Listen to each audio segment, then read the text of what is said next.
મુખ્યમંત્રી ભૂપેન્દ્ર પટેલે એસટી નિગમના 3084 ડ્રાઈવર અને 1658 હેલ્પર ઉમેદવારોને અર્પણ કર્યા નિમણૂક પત્રો. સાથે જ ડ્રાઈવરોને પોતાની જવાબદારી યોગ્ય રીતે નિભાવવા કર્યું સૂચન. તો નાયબ મુખ્યમંત્રીએ એસટી વિભાગના કર્મચારીઓની કામગીરીને બિરદાવી.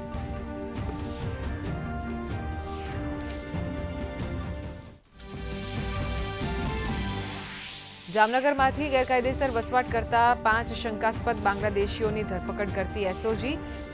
2 પુરુષ અને 3 મહિલાઓ પશ્ચિમ બંગાળના આધાર કાર્ડ ઉપર પટેલ કોલોનીમાં રહેતા હતા ભાડે. પાસપોર્ટ ધારા ભંગ અને ઘૂસણખોરીના આરોપ હેઠળ તમામ પર નોંધાયો ગુનો.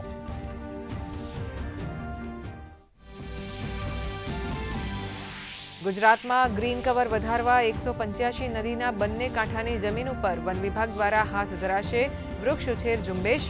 વૃક્ષ ઉછેર પહેલા જીઆઈએસ મેપિંગથી જમીનનું સીમાંકન કરીને જમીનની કરાશે ઓળખ. જમીનના રક્ષણ જાળવણીની જવાબદારી રહેશે વન વિભાગની.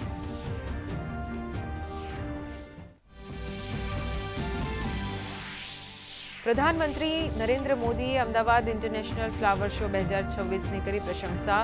કહ્યું, ફ્લાવર શો સર્જનાત્મકતા સાથે જનભાગીદારીનું ઉત્તમ ઉદાહરણ. સાથે સોશિયલ મીડિયા પ્લેટફોર્મ પર ફ્લાવર શોના ફોટા પણ કર્યા શેર.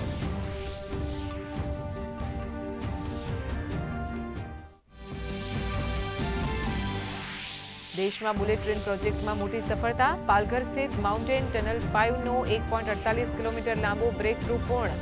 કેન્દ્રીય રેલવે મંત્રી અશ્વિની વૈષ્ણવે કહ્યું, દેશમાં ક્વોલિટી અને ટેકનોલોજીના નવા માપદંડ થયા સ્થાપિત.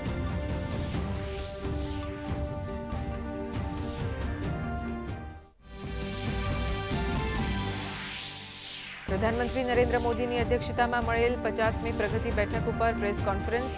રોડ, રેલવે, પાવર, જળ સંસાધન અને કોલસા સહિતના ક્ષેત્રોના સચિવોએ પ્રોજેક્ટની આપી માહિતી.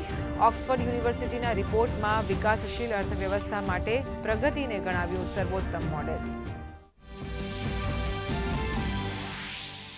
રવિ સિઝનમાં ગુજરાતના ખેડૂતોએ ઘઉં, ચણા અને મકાઈ જેવા પાકોનું કર્યું વિક્રમી વાવેતર.